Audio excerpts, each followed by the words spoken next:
안녕. 오늘 마가복음 9장이에요. 이제 예수님이 8장에서 자신의 십자가와 죽음과 부활을 처음 말씀하신 다음에 이제는 예루살렘으로 가시는 길이거든요. 십자가에 매달리려고. 이제 자신의 마지막에 가까웠다 보시니까 더 극단적이 돼 가세요. 그러니까 뭐 우리가 기독교가 욕먹는 이유 중에 하나가 뭐 저는 이게 왜 욕먹어야 되나 모르겠지만 너무 극단적이란 거죠. 너희만 알면 다 비진리냐? 너희에게만 구원이 있고 딴 사람에겐 구원이 없냐? 너희만 천국 가고 그러면 아무리 착한 사람이라도 불교 믿으면 지옥 가는 거냐? 이런 얘기를 이제 많이 듣지 않습니까? 교회는 너무 독선적이야, 독단적이야. 근데 여러분 원래 진리는 독단적이에요. 그냥 진리 자체가 원래 그 배타성이 있어요. 모든 진리가 그래요. 뭐 종교 얘기면 끝도 얘기도 없겠지만 배타성이 있기 때문에 진리인 거예요. 가령 뭐 여러분의 아버지가 한 분이 있지 않습니까? 근데 저 사람도 아빠고 이 사람도 아빠고 저 사람도 내 아빠 이렇게 하진 않잖아요. 아니야라고 딱 분명히 선 그는 게 있지 않습니까?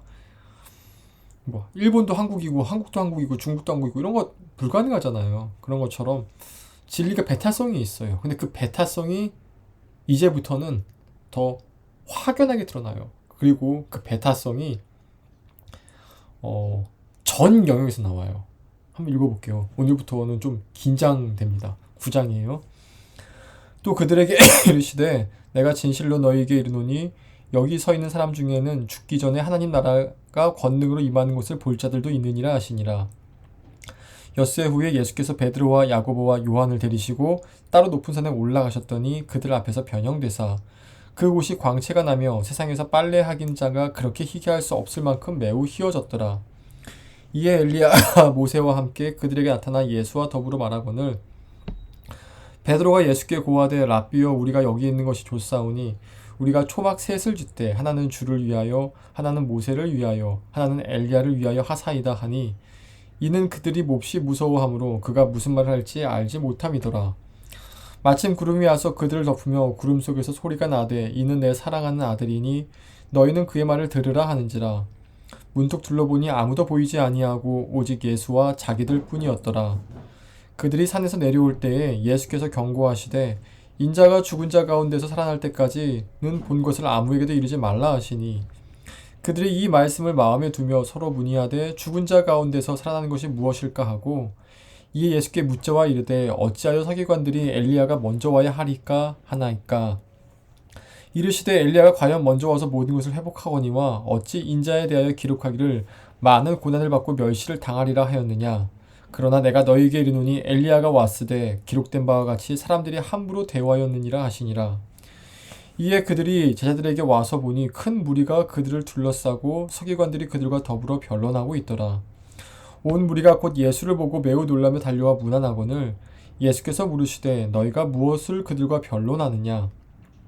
무리 중에 하나가 대답하되 선생님 말 못하게 귀신 들린 내 아들을 선생님께 데려왔나이다. 귀신이 어디서든지 그를 잡으면 거꾸러져 거품을 흘리며 이를 갈며 그리고 파리했는지라. 내가 새 선생님이 제자들에게 내쫓아 달라 하였으나 그들이 능히 하지 못하더이다. 대답하여 이르시되 믿음이 없는 세대여 내가 얼마나 너희와 함께 있으며 얼마나 너희에게 참으리요 그를 내게로 데려오라 하시매 이에 데리고 오니 귀신이 예수를 보고 곧 그 아이로 심히 경련을 일으키게 하는지라. 그가 땅에 엎드러져 구르며 거품을 흘리더라. 예수께서 그 아버지께 물으시되 언제부터 이렇게 되었느냐 하시니 이를 때 어릴 때부터니이다. 귀신이 그를 죽이려고 불과 물에 자주 던졌나이다. 그러나 무엇을 하실 수 있거든 우리를 불쌍히 여기사 도와주옵소서. 예수께서 이르시되 할 수 있거든이 무슨 말이냐 믿는 자에게는 능히 하지 못할 일이 없느니라 하시니 곧 그 아이의 아버지가 소리를 질러 이르되 내가 믿나이다 나의 믿음 없는 것을 도와주소서 하더라. 예수께서 무리가 달려와 모이는 것을 보시고 그 더러운 귀신을 꾸짖어 이르시되 말 못하고 못되는 귀신아 내가 내게 명하노니 그 아이에게서 나오고 다시 들어가지 말라 하시매 귀신이 소리 지르며 아이로 심히 경련을 일으키게 하고 나가니 그 아이가 죽은 것 같이 되어 많은 사람이 말하기를 죽었다 하나 예수께서 그 손을 잡아 일으키시니 이에 일어서니라. 집에 들어가심에 제자들이 조용히 묻자오되 우리는 어찌하여 능히 그 귀신을 쫓아내지 못하였나이까. 이르시되 기도 외에 다른 곳으로는 이런 종류가 나갈 수 없느니라 하시니라. 그곳을 떠나 갈릴리 가운데로 지날새 예수께서 아무에게도 알리고자 아니하시니 이는 제자들을 가르치시며 또 인자가 사람들의 손에 넘겨져 죽임을 당하고 죽은 지 3일 만에 살아나리라 하는 것을 말씀하셨기 때문이더라. 그러나 제자들은 이 말씀을 깨닫지 못하고 묻기도 두려워하더라. 가버나움에 이르러 집에 계실새 제자들에게 물으시되 너희가 길에서 서로 토론한 것이 무엇이냐 하시되 그들이 잠잠하니 이는 길에서 서로 누가 크냐 하고 쟁론하였음이라. 예수께서 앉으사 12제자를 불러서 이르시되 누구든지 첫째가 되고자 하면 무사람의 끝이 되며 무사람을 섬기는 자가 되어야 하리라 하시고 어린아이 하나를 데려다가 그들 가운데 세우시고 안으시며 제자들에게 이르시되 누구든지 내 이름으로 이런 어린아이 하나를 영접하면 곧 나를 영접함이요 누구든지 나를 영접하면 나를 영접함이 아니요 나를 보내신 이를 영접함이니라. 요한이 예수께 여짜오되 선생님 우리를 따르지 않는 어떤 자가 주의 이름으로 귀신을 내쫓은 것을 우리가 보고 우리를 따르지 아니함으로 금하였나이다. 예수께서 이르시되 금하지 말라. 내 이름을 의탁하여 능한 일을 행하고 즉시로 나를 비방할 자가 없느니라. 우리를 반대하지 않는 자는 우리를 위하는 자니라. 누구든지 너희가 그리스도에게 속한 자라 하여 물 한 글씨라도 주면은 내가 진실로 너희에게 이르노니 그가 결코 상을 잃지 않으리라.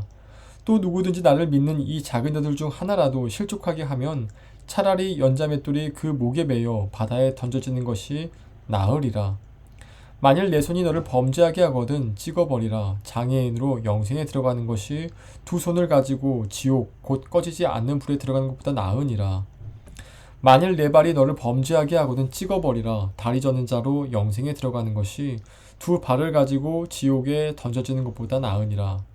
만일 내 눈이 너를 범죄하게 하거든 빼버리라. 한 눈으로 하나님 나라에 들어가는 것이 두 눈을 가지고 지옥에 던져지는 것보다 나으니라. 거기에서는 구더기도 죽지 않고 불도 꺼지지 아니하느니라. 사람마다 불러서 소금치탐을 받으리라. 소금은 좋은 것이로되 만일 소금이 그 맛을 잃으면 무엇으로 이를 짜게 하리요. 너희 속에 소금을 두고 서로 화목하라 하시니라. 아멘. 굉장히 극단적이죠. 눈 빼버려라. 손 잘라라. 기도하면 이거 안 된다. 되게 딱딱딱 나눠 있어요. 이게 근데 앞으로 갈수록 더 심해져요. 이제 더 크게 얘기하죠. 너 그렇게 하면 지옥 간다. 마태복음 25장이 그 절정인데 믿는 사람에게 이거 하신 거지 않습니까? 열처녀의 비유, 그 다음에 그 오른편에 있는 자와 왼편에 있는 비유, 또 성실하지 않은 종의 비유, 이 세 가지 비유. 너희가 믿는 자라고 하느냐? 기름 준비 안 됐으면 천국 못 들어간다. 되게 극단적이죠. 너희가 믿는 자라고 하느냐? 너희가 달란트 못 남기면은 못 들어간다. 너희가 믿는 자라고 하느냐? 너희 삶에 선행이 없이는 못 들어간다. 되게 극단적이죠. 근데 이제 이게 극단적이라고 표현하는 건 우리의 불편한 마음 때문에 그럴 수도 있어요. 그냥 우리가 불편해요. 극단적인 게. 왜 우리는 두루두루 살고 싶어 하거든요. 둥글둥글게. 또 그게 살기는 편해요. 세상 살기는. 그런데 하나님 보시기에는 아니라는 거죠. 하나님 보시기에는 그렇지 않다는 거예요. 하나님 보시기에는 뭐 아니면 도예요. 아무리 성경을 읽어보면 특히 예수님 더해요. 나를 믿고 따르던가 아니면은 아니던가. 그냥 요거 딱 두 개.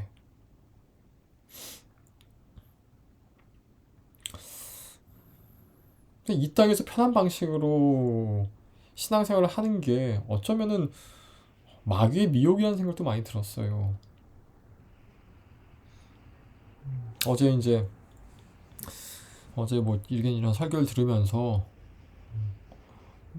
부모에게 잘하는 것이 이 땅에서 장수하고 잘 되는 비결이다라고 얘기하는 설교를 들었는데 에베소서 분명히 이렇게 나와 있어요. 맞습니다. 근데 거기 6장 1절에 보면 주 안에서라 돼 있거든요. 주 안에서. 주 안에서 부모에게 잘하는 것이 그렇게 되는 것이고 주 밖에서는 별로 의미가 없다는 얘기인데 그럼 주 안에서 부모에게 잘하는 것이 뭘까요? 저는 이게 좀 아쉬웠던 것 같아요. 왜냐면 우리가 주 안에서 된다면은 모든 게 극단적이 돼요. 되게 명확하게 된다는 거죠. 주 안에서 예수님이 점점 십자가 달리기 전에 명확하게 돼가는 것처럼 나의 삶에서 태도를 명확하게 하는 것들이 필요하다는 것이죠. 첫날인데 좀 무거워지네요. 이제 예수님께서 점점 예루살렘에 가는 장면이어가지고 더 그런 것 같아요. 여러분, 우리가 삶을 분명히 합시다. 태도도 분명히 합시다. 우리가 하나님과 다른 것을 겸하여 섬길 수가 없어요. 불가능해요. 그냥 하나님만 섬기던가 아니면 세상을 섬기던가. 우린 둘 다 섬긴다고 하면 세상 섬기는 거거든요. 그러한 좀 분명함이 있길 원합니다. 기도하겠습니다. 하나님 아버지, 은혜를 감사합니다.